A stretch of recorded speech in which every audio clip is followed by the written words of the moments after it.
rendez-vous avec le roi des rois, celui qui est au-dessus des rois humains, le Seigneur des seigneurs bien-aimés.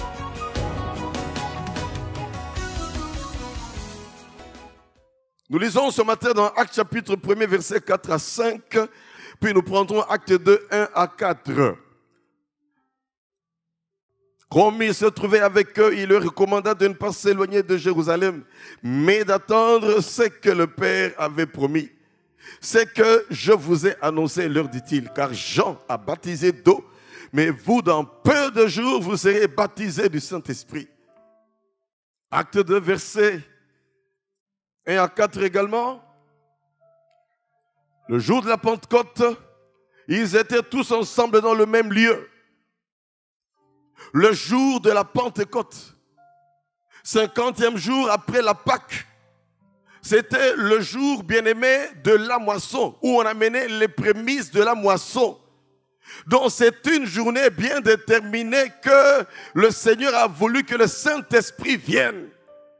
Et moi, je me suis dit qu'il a voulu que ça soit célébré en ce jour-là, que le Saint-Esprit descende ce jour-là, afin que, bien-aimé, l'Église puisse, avec la puissance du Saint-Esprit, entrer dans une récolte des âmes, gagner des âmes en cascade. Il n'y a pas de hasard avec Dieu. Il sait choisir ses jours, comme le jour de Pâques, bien-aimé. Le Seigneur est ressuscité le jour de Pâques, où on célébrait la sortie, bien-aimé, de l'Égypte. Dieu ne fait jamais rien au hasard. Tout à coup, parce qu'il y avait imminence, dans peu de jours, tout à coup, c'est venu après 10 jours, tout à coup, il vint du ciel un bruit comme celui d'un vent impétueux. Il remplit toute la maison où ils étaient assis. Des langues semblables à des langues de feu leur apparurent séparées les unes des autres et se posèrent sur chacun d'entre eux. Ils furent tous remplis du Saint-Esprit et se mirent à parler en d'autres langues, selon que l'Esprit leur donnait de s'exprimer. Amen, amen. Bénis ta parole, Seigneur. Nous savons que la Pentecôte, c'est chaque jour pratiquement. Mais parce que nous sommes dans un monde où il faut célébrer des événements, nous sommes en train de célébrer cet événement de la Pentecôte. Où le jour de prémisse de la moisson, le Saint-Esprit est descendu de manière inaugurale. Esprit Saint de Dieu, nous ne pouvons pas célébrer ta fête sans que tu ne fasses quelque chose. Et nous nous attendons à toi. Nous le croyons qu'aujourd'hui encore, tu vas visiter plusieurs parmi nous. Aujourd'hui encore, tu vas remplir plusieurs parmi nous. Aujourd'hui encore, tu vas communiquer la puissance pour être des témoins. Le monde est méchant. Le monde va de mal en pis.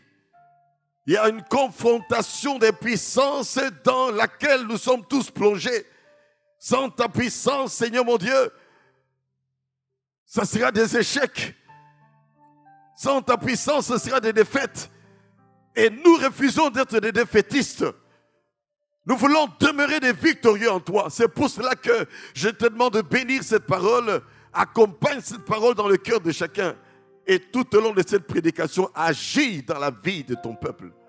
Et merci parce que tu vas le faire. Et merci pour tout ce que tu ferais également à la fin de cette prédication également. Au nom de Jésus, et nous disons Amen. Amen, amen, amen, amen. La fois passée, nous avons développé comme thème dans l'attente de la promesse. Nous avons vu que il faut croire dans la promesse. Il faut patiemment attendre la promesse. Il faut l'attendre dans la prière. Et pendant 3 jours, on a eu également développé ce thème, le Saint-Esprit, une promesse capitale. Et aujourd'hui, nous développons ce thème, la nécessité du baptême dans le Saint-Esprit. La nécessité du baptême dans le Saint-Esprit. Amen. Autant, bien-aimé, il y a nécessité de nouvelle naissance pour avoir le salut et devenir enfant de Dieu. Autant également, il y a nécessité du baptême dans le Saint-Esprit pour marcher, bien-aimé, dans la victoire dans ce monde plein de ténèbres. Nécessité de nouvelle naissance. Si nous croyons dans cela, bien-aimés, croyons également dans la nécessité également du baptême dans le Saint-Esprit. Et quand on dit nécessité, cela veut dire que c'est nécessaire. Cela veut dire que c'est incontournable. Cela veut dire que c'est plus que utile. Cela veut dire qu'on ne peut pas s'en passer. S'en passer, bien-aimé, c'est vouloir délibérément mener une vie chrétienne de faiblesse, une vie chrétienne superficielle, une vie chrétienne qui ne porte pas de fruits, une vie chrétienne qui ne reflète pas du tout Christ, une vie chrétienne où on est ballotté à tout vent de doctrine, une vie chrétienne où on a un pied dedans, un pied dehors. Comme ça peut être le cas probablement pour certains parmi nous.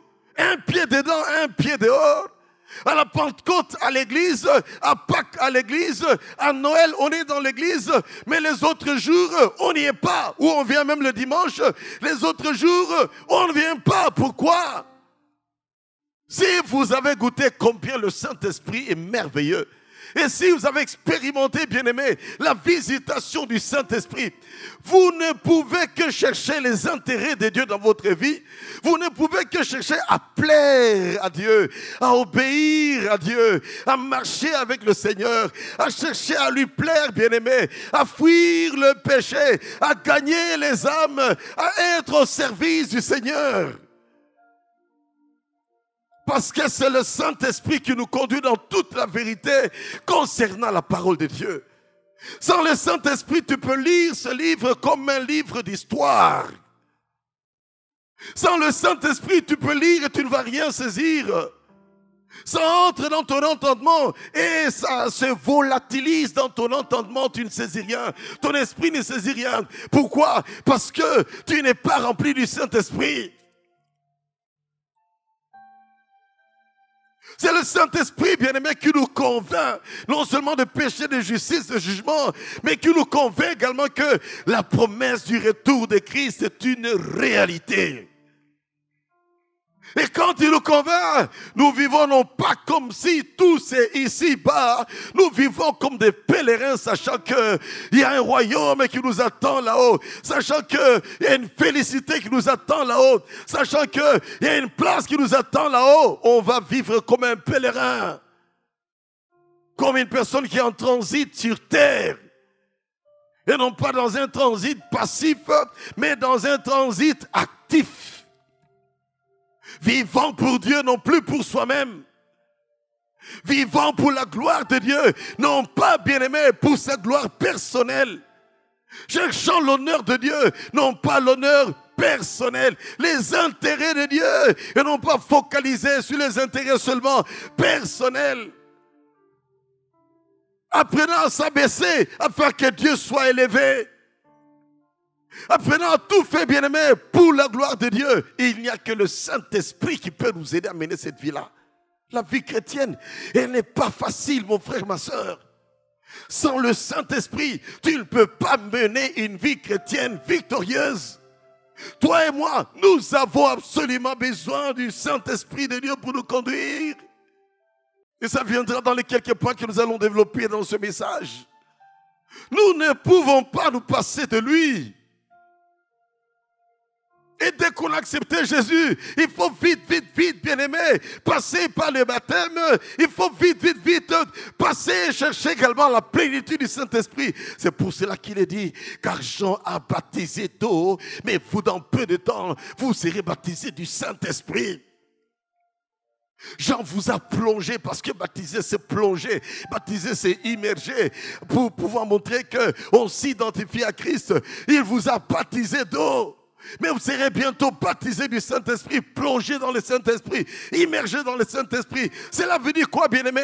Quand tu es en plein dans le Saint-Esprit et que tu es plongé dans le Saint-Esprit, bien-aimé, le Saint-Esprit t'imprègne esprit, âme et même corps.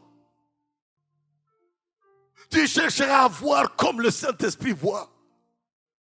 Tu apprendras à écouter comme un véritable disciple bien-aimé du Saint-Esprit. Tu apprendras à parler comme le Saint-Esprit. Ton corps sera sauvegardé comme étant un temple du Saint-Esprit. Tes pieds n'iront pas n'importe où. Il y a des endroits où tu ne mettras jamais tes pieds.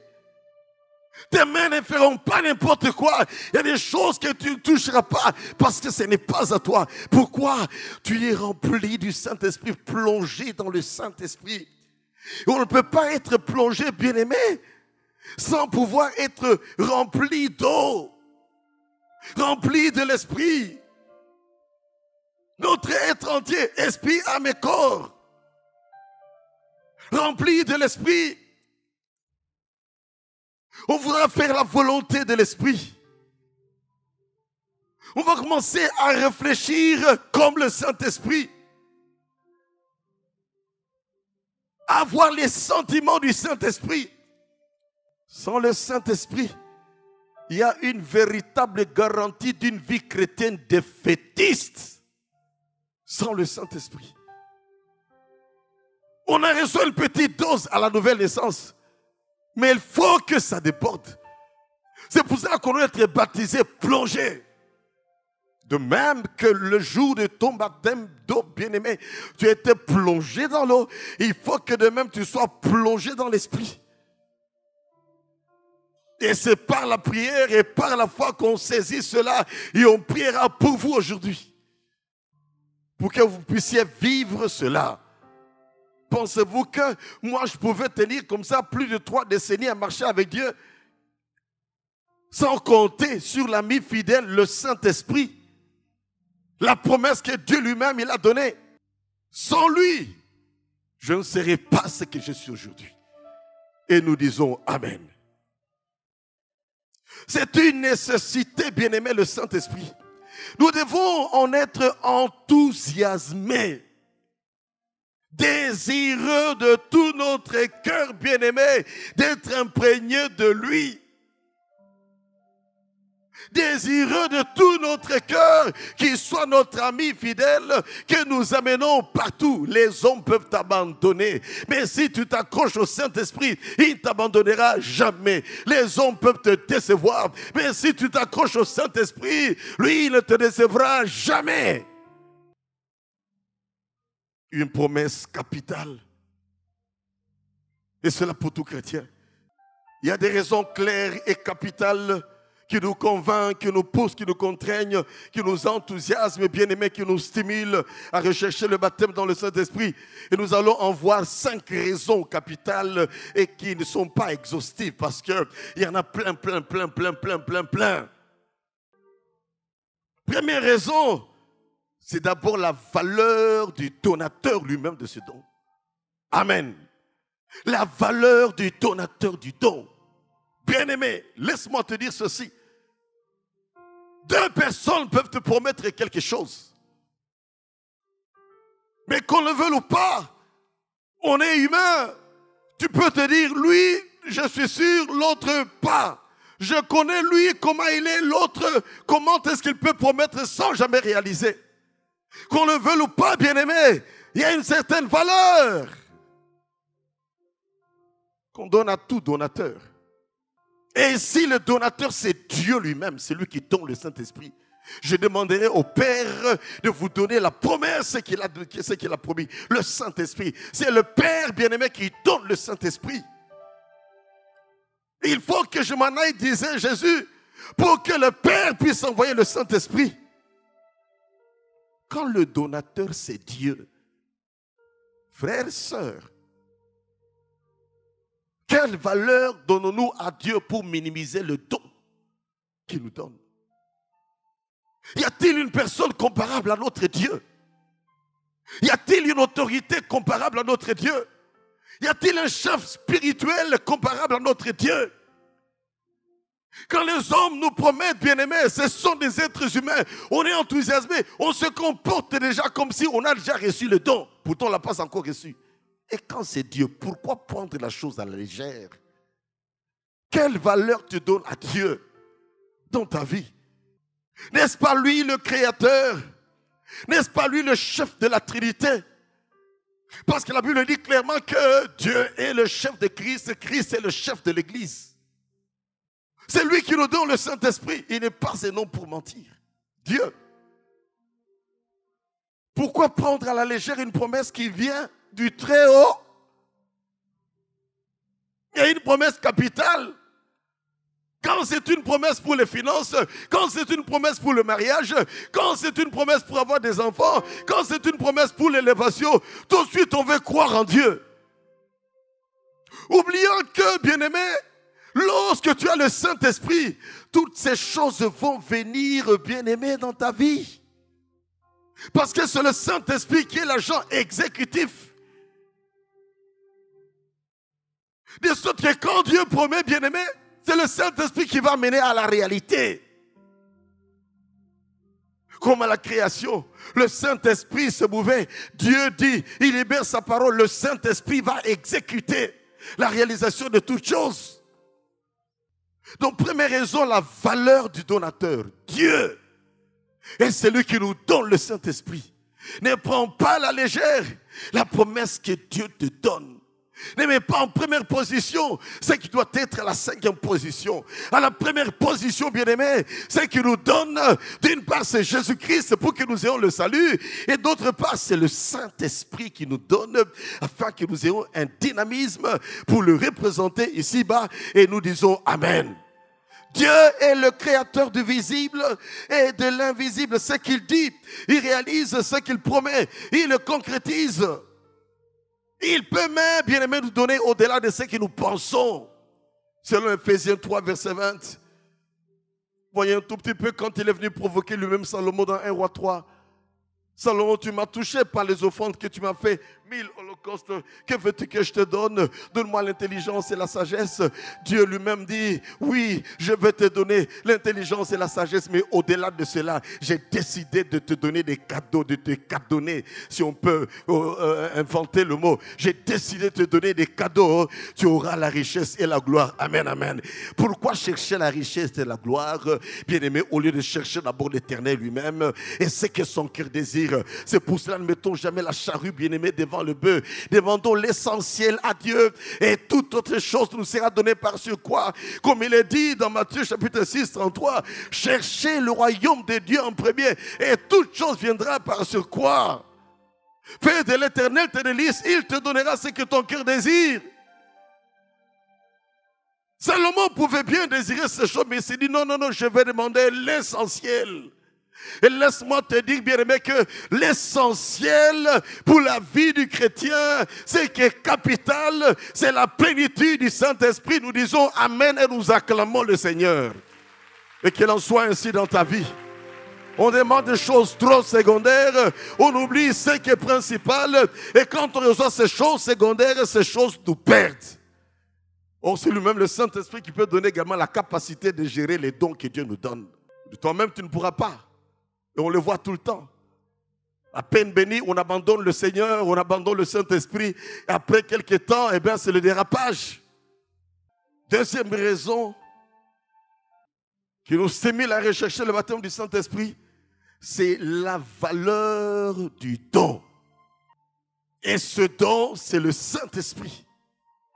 La valeur donc du Saint-Esprit. Il n'est pas n'importe qui. C'est la troisième personne de la divinité. Et il ne peut pas venir à toi n'importe comment. Quand il vient, bien-aimé, il vient avec tous les cortèges du potentiel qu'il y a dans le divin. Amen, amen. La valeur du don. Vous recevrez une puissance, celle du Saint-Esprit. Le Saint-Esprit qui nous est promis, bien-aimé, il ne vient pas seul. Il vient avec toute sa puissance.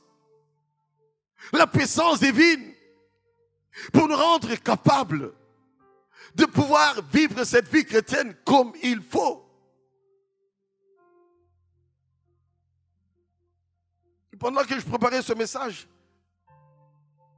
réalisant que le Saint-Esprit est Dieu, que Dieu est Dieu, que Jésus est Dieu, donc finalement c'est Dieu qui nous donne Dieu pour être avec nous. Vous réalisez un peu, bien-aimés, Dieu lui-même qui nous donne Dieu afin que nous marchions comme des divins, la tête haute. Il nous envoie le Saint-Esprit. Il a envoyé Jésus. Jésus est Dieu. Mais il dit, vous n'allez pas rester orphelin. Si Jésus était visible et qu'on pouvait le voir, l'autre vient, il est invisible, mais il est une réalité. Et c'est toujours Dieu. Dieu qui nous donne Dieu. Amen, amen. Est-ce qu'on peut acclamer le Seigneur pour ça? C'est ce que nous disons, Bonzambe, Katinabiso, c'est le Saint-Esprit en nous. La divinité en nous, c'est le Saint-Esprit en nous. Et qui nous rend capables, bien-aimés, de vivre la vie de Dieu. Parce que sans Dieu, tu ne peux pas vivre la vie de Dieu. Ailleurs, on donne des talismans. Ailleurs, on donne, bien-aimés, tout un tas de pentacles. Ailleurs, on donne des omitamas. Ailleurs, on donne tout un tas de choses. Du tralala. Et en plus, là-bas, il faut acheter.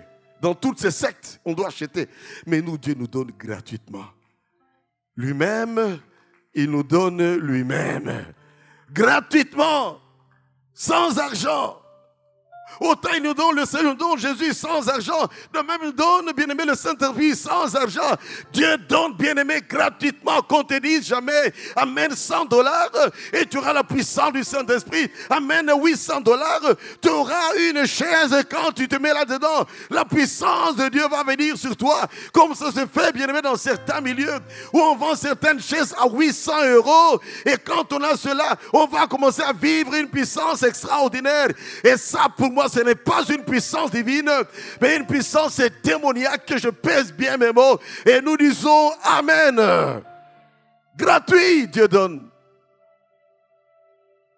Venez acheter sans argent. Quel est ce magasin? On peut te dire, viens acheter sans argent. On va même te dire, on a soldé. On a soldé 80%, 90%. Mais gratuit, jamais.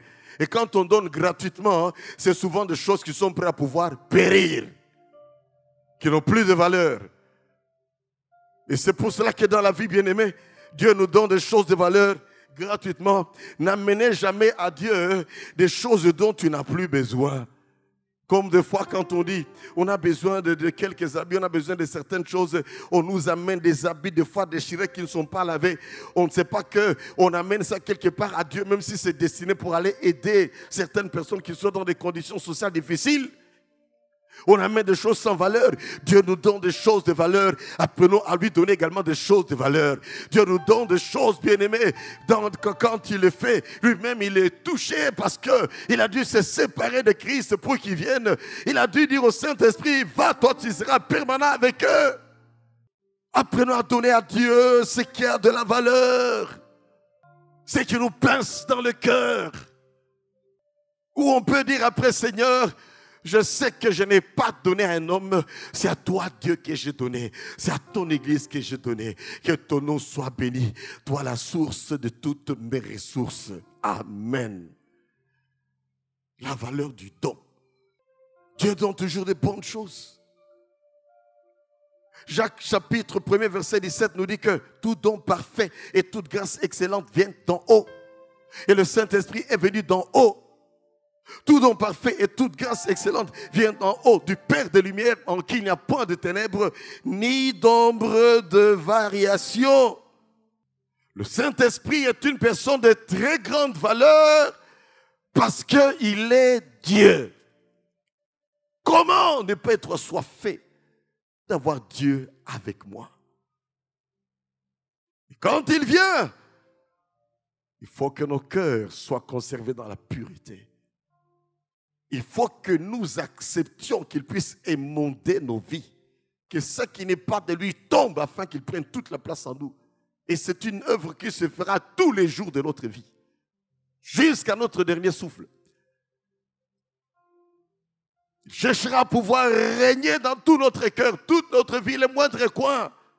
Et si nous le laissons toute la place, croyez-moi, on va mener une vie merveilleuse, une vie heureuse, une vie bénie, une vie glorieuse. Et la vie glorieuse, c'est lorsque on vit avec le Saint-Esprit. Amen. Et il connaît nos besoins, il pourvoira nos besoins. Troisième raison pour laquelle nous devons rechercher le baptême du Saint-Esprit. C'est à cause de la valeur de l'œuvre qu'il fait en nous. Amen. Et il fait en nous, bien-aimés, une œuvre que personne ne peut faire. Il nous convainc de péché, de justice, de jugement, comme j'ai dit. Il nous révèle, bien-aimé, le Père. Il nous enseigne la parole de Dieu. Il met des convictions en nous. Il émonde nos vies. Il opère nos vies. Là où aucun chirurgien cardiaque ne peut arriver à ôter le mal dans le cœur de quelqu'un. Seul Dieu peut le faire par le Saint-Esprit. Quel est le chirurgien cardiaque, bien-aimé? Le cardiologue chirurgien qui est capable d'ôter le péché, qui est capable d'ôter l'impudicité, qui est capable d'ôter l'esprit de peur, qui est capable d'ôter le vol, bien-aimé. Qui est cette personne qui peut le faire? Il y a dans certains pays, quand tu as volé, on coupe la main. Ça montre l'échec de l'homme. Il ne peut pas être en mesure d'enlever le vol dans le cœur de l'homme. Mais lorsque tu es à Jésus, bien-aimé, le Saint-Esprit opère ton cœur. Il enlève l'esprit de mensonge. Il enlève l'esprit de peur. Il enlève l'esprit d'impudicité. Il enlève l'esprit d'être toujours deuxième bureau tout en disant je suis chrétien. Il enlève l'esprit de la polygamie. Il enlève l'esprit de sectarisme. Il enlève tout ce qui n'est pas de Dieu. Opération sans bistouri, opération sans cicatrice, c'est ce qu'on peut acclamer le Saint-Esprit. Toi qui te dis, je n'y arrive pas, la vie chrétienne est difficile, je vais chercher des psychologues, tu tourneras vers tous les psychologues bien-aimés et aucun ne pourra répondre à ton besoin. Quand il y a plein de calamités à l'extérieur, qu'est-ce qu'on fait? On a rassemblé tout un tas de psychologues pour parler avec des gens qui ont perdu leur dans un accident d'avion, pour essayer de mettre un baume afin que le traumatisme ne soit pas trop profond. Bien-aimé, on fait un travail superficiel, car tôt ou tard, ce sont ces mêmes personnes qui disent je veux me venger. Qui peut ôter l'esprit de vengeance dans le cœur de quelqu'un, si ce n'est que le Seigneur lui-même? Qui peut ôter cela, bien-aimé? On a montré à la télé dernièrement un autre gaillard qui a pris une âme et qui a même dit que moi je suis né pour pouvoir tuer. Ça montre, bien aimé, qu'on peut beau faire tout ce que l'on peut faire, mettre en prison, donner des psychologues, donner des psychiatres.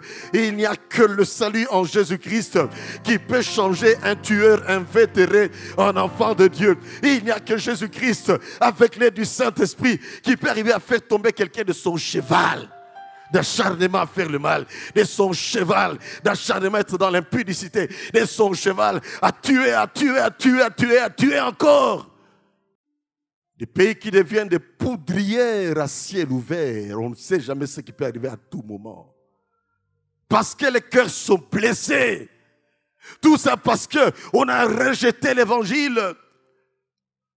Et on continue à agréer, bien-aimés, tous ces mouvements qui n'ont rien à voir avec le Seigneur. On continue à agréer des relations contre nature et des grands sénateurs et des grands parlementaires. Ils décident d'accepter l'homosexualité, des choses abjectes.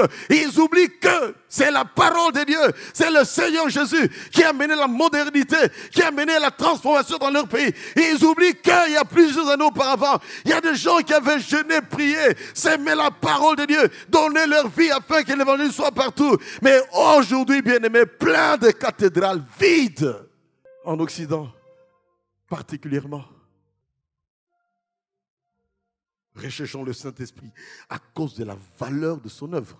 Il nous fignole afin que nous ressemblions à Jésus. Amen. Il nous transforme afin que nous puissions refléter Christ. Romains 12, verset 1 à 2 dit qu'il nous transforme. Galates 5, verset 22, il nous donne les fruits de l'esprit. Jean chapitre 14, verset 26, il nous console. Là où personne ne peut te consoler, le Saint-Esprit peut te consoler. Romains 15, verset 16, il nous sanctifie. 1 Corinthiens 12, il nous communique des dons spirituels. Jean 16, verset 13, il nous conduit dans toute la vérité de la parole de Dieu. Jean 14, verset 26, il nous enseigne toutes choses. Romains 14, verset 17, il nous remplit de justice, de paix, de joie. Et le royaume de Dieu, c'est la justice, la paix et la joie en Jésus-Christ.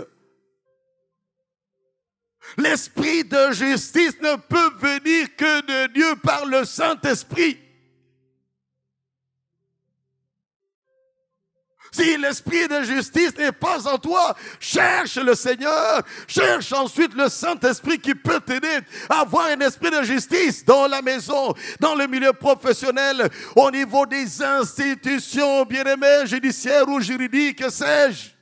Où est l'esprit de justice aujourd'hui? On ne va pas s'y attarder.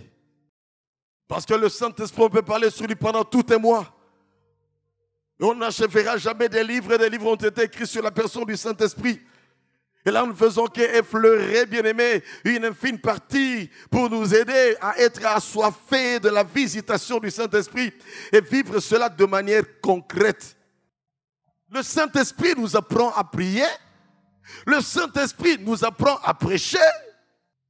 Et je l'ai toujours dit ici que moi, ma première prédication devant 12 personnes, j'étais bloqué et j'ai remis en question, bien-aimé, pendant quelques jours mon appel, que suis-je venu faire dans cette école biblique, alors que devant environ 15 personnes, j'arrive pas à pouvoir ouvrir ma bouche jusqu'à la fin.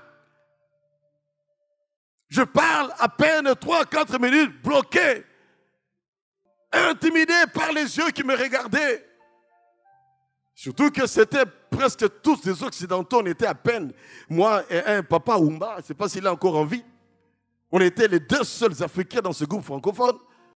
Et quand je vois que je peux prêcher aujourd'hui, bien aimé, je ne peux pas me frapper la poitrine et dire que je suis capable, je suis un prédicateur. Non, je sais d'où je viens, je sais d'où je viens, je sais d'où je viens. C'est Dieu qui m'a rendu capable. Je sais d'où je viens. J'étais un timide, un peureux, qui ne pouvait même pas dans le fête familial apparaître devant, ne fût-ce que quelques 15 personnes en train de fêter chez nous à la maison. Je ne pouvais pas le faire. Intimidé par les regards, pensant qu'on ne peut pas faire certaines choses. Mais avec le Saint-Esprit bien-aimé, il nous rend capables. Est-ce qu'on peut l'acclamer encore? Alléluia. Il fait une œuvre de transformation. Il fait une œuvre d'équipement en nous. Il nous apprend à prier. Il nous apprend à combattre dans la prière. Il nous apprend, bien-aimés, à marcher dans la victoire. Il nous apprend à obéir à Dieu. Il fait son œuvre en nous afin que nous ressemblions à Jésus. Ephésiens 4, 11 jusqu'à 13 par là. Jusqu'à ce que nous puissions arriver à la mesure de la stature parfaite de Christ. C'est l'œuvre du Saint-Esprit. Ce n'est pas pour rien que dans Actes chapitre 11 au verset 26, on appelle pour la première fois les disciples chrétiens. C'est parce qu'ils ressemblaient tellement à Jésus dans leur façon de faire. Mais d'où est-ce que c'était venu tout cela? C'était l'œuvre du Saint-Esprit en eux. Pierre, c'était quelqu'un d'instable. Pierre, c'était quelqu'un de trop audacieux. Pierre était quelqu'un de déséquilibré. Pierre pouvait dire à Jésus, je ne t'abandonnerai pas. Puis après, il dit, non, non, moi je ne suis pas. Je ne connais pas ce Jésus-là. Je ne t'abandonnerai pas. Après, il redit le maître. Mais après la Pentecôte, étant rempli du Saint-Esprit, Dieu a pris tous ces aspects positifs qu'il y avait en lui. Et le Saint-Esprit a puisé cela. Et avec la puissance de l'Esprit, quel discours, bien-aimé. En 15 minutes, 3000 personnes qui sont venues au Seigneur. Je ne sais pas si on a déjà eu un prédicateur depuis l'époque de Pierre qui a prêché 15 minutes et qu'il y ait 3000 personnes qui sont convaincues. L'œuvre du Saint-Esprit d'une part pour convaincre les gens, mais également l'œuvre du Saint-Esprit qui a rendu Pierre capable d'avoir l'audace de s'élever devant ces gens qui disaient qu'ils sont remplis de vin doux. Ils sont remplis de vin doux. Non, on n'est pas remplis de vin doux. Mais c'est la promesse. C'est l'ancien qui était dit dans Joël, qui est dans les derniers jours. Vos fils et vos filles prophétiseront. Vos vieillards auront des songes, etc. C'est la promesse qui se réalisait. Il a parlé. Pierre, n'est-ce pas la première personne qui a été chez les païens pour parler de Jésus dans Actes chapitre 10. Il reçoit la révélation. Un panier avec des animaux impurs. Prends et mange, tue et mange. Nous ne pouvons pas manger des choses impures. Ça, non. Et après, le Saint-Esprit le convainc que ce n'est pas question de manger, mais il faut aller quelque part prêcher à un impur. Et c'est l'œuvre du Saint-Esprit, bien-aimé, qui l'a convaincu. Et il est allé. Et cet homme lui a dit, bon, moi j'étais là, je ne sais que faire les aumônes tout simplement. Je ne connais pas autre chose, mais j'ai eu une vision qu'on puisse t'appeler. Pierre arrive et se dit, bon, on m'a appelé. Eh ben, je n'ai pas besoin de demander de l'argent, je n'ai pas besoin de demander la protection parce que c'était un centenier quand même, c'était un militaire, ce cornet-là. Je n'ai pas besoin de quoi que ce soit d'autre. J'ai besoin de parler de Jésus. Amen, amen. Quand nous sommes remplis de l'Esprit, nous annonçons Christ et partout où nous passons. Amen, amen. Le premier intérêt, c'est l'intérêt de Christ, que les âmes soient sauvées. Il a parlé de Jésus, il a parlé de Jésus. Il n'a même pas fait un appel. Le Saint-Esprit est tombé sur Corneille et toute sa maison. Ils ont commencé à parler en langue. Amen, amen. Et Pierre se dit, oh, je n'ai même pas fait un appel. Le Saint-Esprit est tombé sur eux. C'est qu'ils ont cru. Parce qu'il ne peut pas descendre sur quelqu'un qui n'a pas cru. C'est qu'ils ont cru. Alors, pourquoi ne pas les baptiser d'eau? C'est pour cela qu'il y a des gens qui sont d'abord baptisés d'eau, puis ils sont baptisés d'esprit, mais il y a d'autres personnes qui sont tellement zélés, ils peuvent être baptisés du Saint-Esprit. À peine ils se convertissent, baptisés du Saint-Esprit, le baptême d'eau vient après. Et ça, c'est l'œuvre du Saint-Esprit. Acclamons-le, bien-aimé. C'est l'œuvre du Saint-Esprit.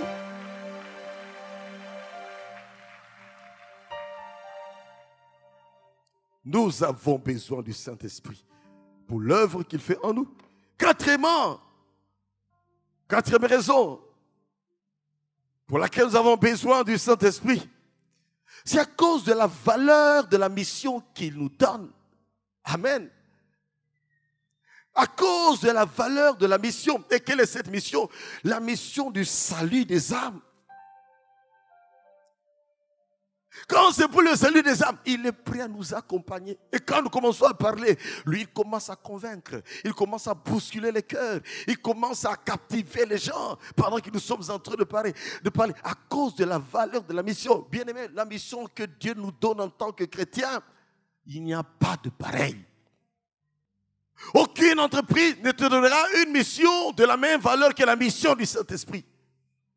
Quel que soit ce que l'on peut te promettre, bien-aimé, comme frais d'émission. Même si on te dit que c'est $5,000 par jour, les frais d'émission, pour la mission que tu vas accomplir. Cette mission, elle est petite, elle est secondaire par rapport à la mission que le Saint-Esprit nous donne d'aller emporter Christ et lui, il va convaincre les cœurs.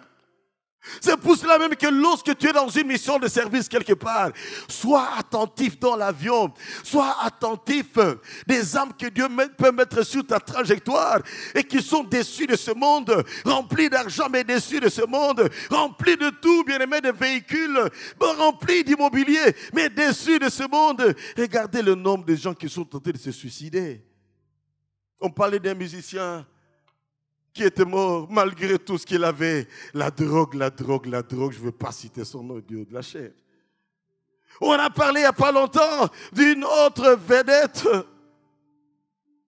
Malgré tout ce qu'elle avait, la drogue. Et on faisait la comparaison, mais c'est presque la même chose. Tous, ils étaient bourrés d'argent, ils avaient tout dans la vie, mais il leur manquait quelque chose. Et voilà, tous ont sombré, bien-aimés, dans l'alcool, ont sombré dans la drogue. Comment expliquer cela? C'est pour cela que où que nous allions, bien-aimés, soyons attentifs à la mission que le Saint-Esprit nous donne.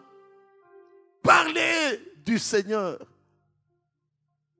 à ces gens que Dieu met sur notre trajectoire avec la méthodologie que le Saint-Esprit seul va nous donner. Des fois, le Saint-Esprit va nous pousser à cultiver tout simplement d'abord une amitié. Et par cette amitié, les cœurs seront préparés pour que par après, on puisse bien amener ces gens au Seigneur. Quelquefois, on va juste s'aimer, d'autres vont arroser et Christ va moissonner et faire croître. Le plus important, c'est d'être attentif à la voix de l'Esprit. Il y a une œuvre qu'il fait en nous. Il y a une œuvre qu'il fait par nous également. C'est la mission. Et cette mission fait que nous sommes le sel de la terre, Matthieu 5, 13. Nous sommes la lumière du monde, Matthieu 5, verset 14. Nous sommes une lettre de Christ, 2 Corinthiens 3, verset 3. Nous sommes ambassadeurs. Envies-tu le titre d'ambassadeur? Si tu ne l'es pas selon le monde, tu l'es selon Dieu. Et à un niveau plus élevé qu'un ambassadeur du monde. Acclame le Seigneur. Parce que Dieu t'appelle ambassadeur, représentant du royaume de Dieu. Et en plus, un ambassadeur plénipotentiel, parce qu'il te donne la puissance du Saint-Esprit. Pleine puissance. Le Saint-Esprit pour accomplir la mission. Le Saint-Esprit qui va être avec toi. Un ambassadeur plénipotentiel prend des décisions et il informe après l'État. Suite à telle situation, j'ai dit ça pendant la réunion parce qu'il est autorisé de dire certaines choses parce qu'on le connaît. On connaît son intégrité, on connaît sa loyauté. Plein pouvoir, tu nous représentes, on n'a pas besoin de te contrôler. Je n'ai pas fait les relations internationales, mais dans mon entendement, ne fût-ce qu'à cause de la langue française, je comprends que c'est ça. Amen, amen. Et enfin, cinquième raison, nous avons besoin du Saint-Esprit à cause de la langue céleste qu'il nous donne. Amen, amen. La langue céleste. Cette langue qui ne peut, bien aimé, être infiltrée. Cette langue qui ne peut être piratée. Tu peux parler avec quelqu'un au téléphone. Les technologies actuelles ont la capacité de pouvoir suivre tout ce que tu es en train de dire. Tes emails, on peut bien, si on veut, les détourner. Vous connaissez tout un tas de choses, comment les gens piquent des informations, des manipulations qui se font État contre État. On peut parasiter, bien-aimé, déformer des communications aujourd'hui. Mais le parler en langue, c'est une langue céleste, dans laquelle nous communiquons avec Dieu. Où nous disons des mystères à Dieu. N'avons-nous pas besoin de parler à Dieu des mystères, des choses qui dépassent notre entendement? Dans laquelle nous nous édifions dans les moments difficiles. Nous nous édifions quand la tentation arrive. Nous nous édifions quand nous sommes combattus. Nous nous édifions quand nous sommes calomniés. Nous nous édifions lorsque la peur arrive. Tu te mets à parler en langue de manière parfaite. Tu t'exprimes devant Dieu.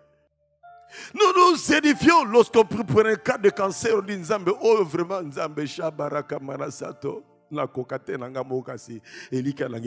tu parles la langue, il y a une prière parfaite qui ne peut être interprétée par aucun homme à ce moment-là, qui ne peut non plus être détournée par aucun esprit, parce que c'est le fil rouge entre toi et Dieu. Acclamons le Seigneur. Téléphone rouge, bien-aimé, le parler en langue. Depuis que tu prétends avoir accepté Jésus, depuis que tu es baptisé dans le Saint-Esprit, est-ce que tu vis cette expression-là? De ce téléphone, bien-aimé, ligne rouge entre toi et Dieu. C'est comme ça que j'avais appris une mission, deux missionnaires que je connais bien qui étaient au Burkina Faso il y a très très longtemps. Deux filles missionnaires envahies par des bandits qui les attaquent et ne savaient plus quoi faire ni quoi dire. Ils ont commencé à parler la langue tout simplement. Les bandits les ont regardés, ont tout lâché, ont pris la fuite.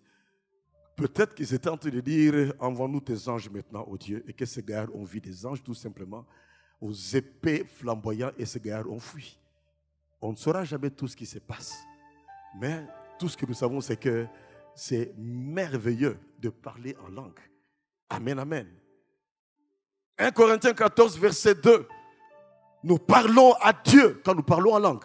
C'est clairement dit, nous parlons à Dieu. 1 Corinthiens 14, verset 2. Nous disons des mystères à Dieu. 1 Corinthiens 14, verset 4. Nous nous édifions nous-mêmes. Mon frère, ma soeur, j'ai besoin de m'édifier chaque jour. Les temps sont si mauvais que j'ai besoin d'être édifié. Dans les combats, les luttes, j'ai besoin d'être édifié. Amen, amen, amen. Oui, acclamons le Seigneur, ça vaut la peine. Ça vaut la peine. Ça vaut la peine. Ils étaient dans l'attente et tout à coup, ils ont vécu leur tout à coup. Tu peux vivre ton tout à coup aujourd'hui. Amen, amen. Mais tout dépend de ton attente, de ta préparation. Si tu ne vis pas, ce n'est pas mon affaire là, c'est ton affaire à toi. Moi, j'ai demandé à Dieu de visiter son peuple, de bénir son peuple. Il m'a inspiré ce message. On a compris qu'on a toutes les bonnes raisons. Amen. On a toutes les bonnes raisons, mais cependant, il faut avoir donné ta vie à Jésus. C'est pour cela que nous courbons nos têtes maintenant dans la prière. Afin que celui qui n'a pas donné sa vie à Jésus jusqu'à aujourd'hui donne sa vie.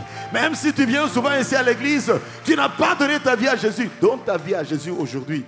Parce que la promesse là, c'est pour ceux qui croient en Jésus, qui ont donné leur vie à Jésus. Comme Corneille, il entendait parler de ce qui s'est passé avec les apôtres, mais il a fallu qu'il accepte Jésus. Il a été visité et pouvait être bien aimé. Un soldat dynamique et puissant qui rayonne de Christ, qui influence tous ces soldats. Bien aimé, c'est pour tout le monde. Tu peux être PDG, tu peux être président, tu peux être général, tu peux être député, ambassadeur, tu peux être maçon, tu peux être peintre, jardinier. Lorsque tu as donné ta vie à Jésus, la promesse est pour toi. Qui veut donner sa vie à cet instant? Nous courbons nos têtes dans la prière. Avant que nous puissions prier pour le baptême dans le Saint-Esprit, je veux que celui qui n'a pas encore donné sa vie à Jésus et qui réalise que je comprends pourquoi je suis toujours faible, je comprends comment je n'arrive pas à abandonner ce mec qui me dérange tout le temps, je comprends pourquoi je mets toujours la main à la caisse, je comprends pourquoi je fais chaque fois dans les horoscopes, c'est parce que je n'ai pas Jésus. Jésus est celui qui donne la vie, le chemin, la vérité et la vie. Lève ta main, on va prier avec toi, toi qui veux accepter Jésus rapidement. Parce que quand on prie pour le baptême dans le Saint-Esprit, si tu n'as pas Jésus censé aller t'avancer, il faut avoir donné ta vie à Jésus-Christ pour que tu puisses être bénéficiaire, bien-aimé, de cette puissance du Saint-Esprit. Nous prions. Répétez ceci après moi. Dites, Seigneur Jésus, à haute voix, n'aie pas peur de ton voisin. Seigneur Jésus, je suis pécheur. Je le reconnais. Séparé de toi à cause du péché. Jésus, je suis fatigué du péché. Mon Jésus, je te demande pardon. Ton sang a coulé à la croix de Golgotha pour moi. Jésus, pardon. Lave mon cœur par ton sang. Jésus, je t'invite ce matin, en ce jour où nous célébrons la Pentecôte, je t'invite, entre dans mon cœur. Règne dans mon cœur. Sois le sauveur de ma vie. Sois le Seigneur de ma vie. Prends la direction de ma vie à partir d'aujourd'hui. Je m'abandonne à toi, Seigneur. Fais de ma vie ce que tu veux faire de ma vie. Comme j'avais dit ce jour-là au mois de septembre 1981. Je suis fatigué, Seigneur. Fais de ma vie ce que tu veux faire de ma vie. Et je te suivrai jusqu'au bout. Je m'abandonne à toi, Seigneur. Conduis ma vie désormais. J'abdique à la direction de ma vie. Et je te laisse toute la place ce matin. Je te fais confiance. Je prie pour vous. Seigneur, tu ne m'avais pas martelé, Seigneur, le jour où je t'ai donné ma vie. Tu m'as convaincu de pécher. J'étais tout malheureux. Et tu es entré dans mon cœur. Je t'ai fait confiance et tu ne m'as jamais déçu. Si bien-aimés, Seigneur, viennent de t'accepter aujourd'hui le jour de la Pentecôte, inoubliable dans leur vie. Parce qu'ils diront que c'est à la Pentecôte 2018 que j'ai donné ma vie à Jésus et tout a changé. Je peux avoir l'audace de le dire pour moi. Septembre 1981, tout a commencé à changer ce jour-là. Car devenu enfant de Dieu. Seigneur, fais ton œuvre dans leur cœur. Tu les rassures que tu ne les mettras jamais dehors. Qu'ils aiment ta parole, qu'ils aiment la vie de prière. qu'ils aiment la vie de l'Église, qu'ils fuient le péché. Commence une œuvre profonde d'éradication, de déracinement, de destruction de tout ce qui n'est pas de toi dans leur vie. Et amène-les à vivre pleinement, Seigneur, leur destinée à ta gloire, à faire pleinement ta volonté. Esprit Saint de Dieu, saisis-toi d'eux. C'est ton jour. Saisis-toi d'eux. Et amène-les dans une vie chrétienne glorieuse et victorieuse. Alléluia. Amène-les de gloire en gloire. Car il n'y a que toi seul, Saint-Esprit, qui peut opérer cela. Dans les profondeurs de la sainteté, amène-les. Sharakababa. Oriakaraba Sandoko Baba. Rebosotoko Baba. Agis, agis, agis, agis. Et vous dans la salle, recevez, recevez, recevez, recevez. Oh, sois visité à cet instant. Que le Saint-Esprit te touche. Il touche également ton corps. Il touche ton âme.